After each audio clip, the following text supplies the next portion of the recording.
Welcome back to the Morning Blend. Season 2 of North America's Most Decorated Teen Winter Sports Athletes is gearing up for competition. The catch?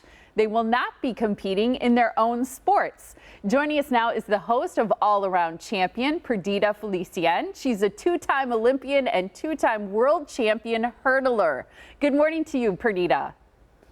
Good morning, Molly. How are you? I'm doing great. This is so exciting.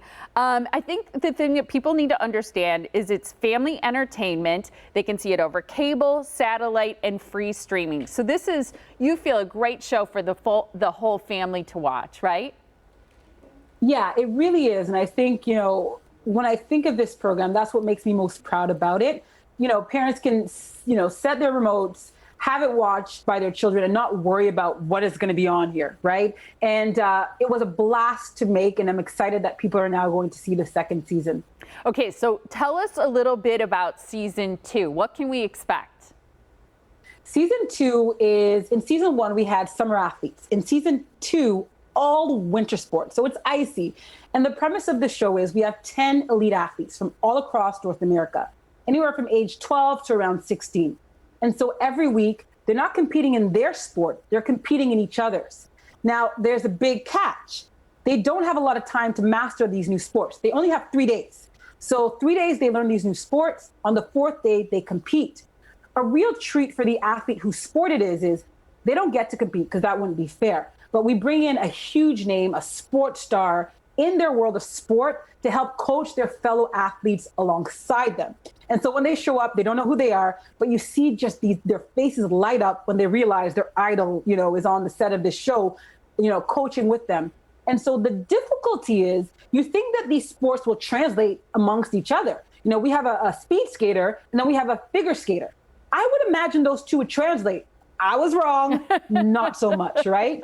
And so at the end of our 10 weeks together, only one of them will be crowned the all-around champion. So you have crashes, you have moments of triumph, you have a lot of tears, but it makes for a lot of dramatic programming. Oh, I bet it does. And one of the things you just mentioned, the coaching, that's something I wanted to ask you about because you're featuring these internationally renowned guest mentors. And I bet that's a huge component to teaching an athlete something that they've maybe perhaps never experienced or ever tried before.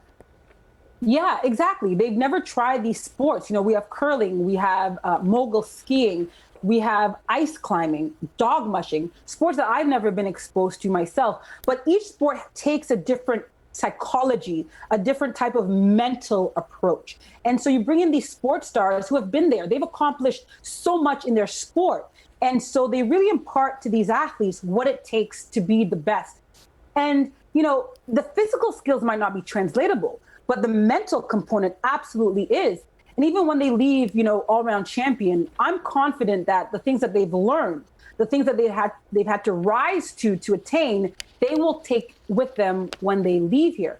What's interesting, though, is, being great at what you do is one thing. So being a champion skier is great, or a speed skater is great.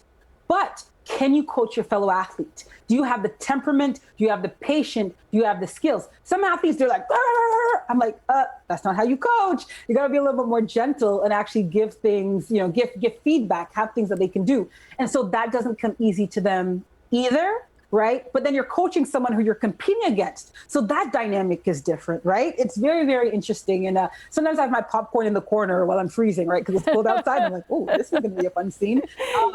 It's so much fun. You know what I wanted to say too, Perdita, is that there's a great reason for our viewers to watch because there are 2 athletes from Wisconsin. So there's Ellen Reese. She's in the dog mushing competition. She's from Eagle River, Wisconsin.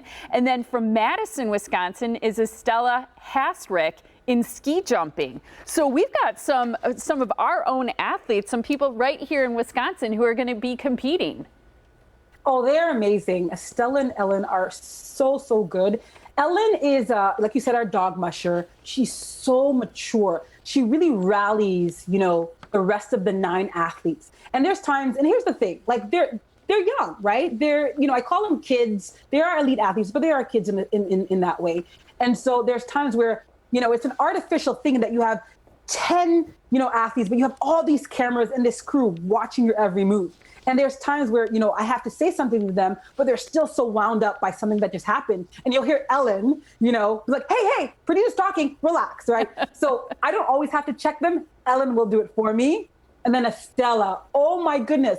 Estella, our ski jumper, does not quit. She does not give up. She's pint-sized, right? She's really little, but oh my goodness, she packs a punch. There's no quit in that one. So you have a lot to be proud of, Wisconsin, and you better watch and cheer on these two because they're amazing. Oh, it's so fun to talk to you. What a great show. Thank you so much for joining us today. Thank you so much. Yeah, what a cool thing. I love it. All right, so here we go. Season 2 of All Around Champion premieres tomorrow night at 7 p.m. on BYUtv. You can cheer on both Ellen Reese from Eagle River as well as Estella Hasrick. She's from Madison, Wisconsin, in the ski jumping. So tune in.